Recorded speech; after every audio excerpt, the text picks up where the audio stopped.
ছাত্র নেতার উপর অতর্কিত হামলা এবং যে রক্তক্ষরণটা হয়েছে বাংলাদেশের গণ অভ্যুত্থান পরবর্তী সময়ে সেই রক্তক্ষরণের আজকে আমরা রঙিন লাল কালি দিয়ে তাদের গুপ্ত রাজনীতির নিষিদ্ধের দাবিতে রাজশাহী বিশ্ববিদ্যালয় ছাত্রদল দেয়াল লিখন করবে। কেননা এই 90-এর গণ অভ্যুত্থান এবং স্বৈরাচারীদের আন্দোলন দেওয়াল লেখনের মাধ্যমে শুরু হয়েছিল।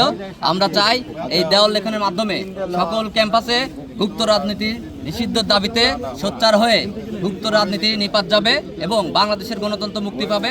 ছাত্রদল চায় সকল ক্রিয়াশীল ছাত্র সংগঠন যেন তাদের নিজস্ব আদর্শ এবং ক্যাম্পাসকে তারা সুশৃঙ্খল রাখতে তাদের মতাদর্শ এবং ক্যাম্পাসকে তারা যেন তাদের নিবেদন তাদের আবেদন তারা যেন এই ক্যাম্পাসে শিক্ষার্থীদের মাঝে তুলে ধরতে পারে। আমাদের ছাত্রদলের পক্ষ থেকে আমরা চাইব এই বাংলাদেশের গণঅভ্যুত্থান পরবর্তী সময়ে কোনো গুপ্ত রাজনীতি আমরা হতে দিব না, কোনো অপসংস্কৃতি এবং বাংলাদেশ বিরোধী এবং বাংলাদেশের বিরোধী যারা মদতদাতা আছে তাদের কোনোভাবেই এই বাংলাদেশে ঠাঁই হবে না।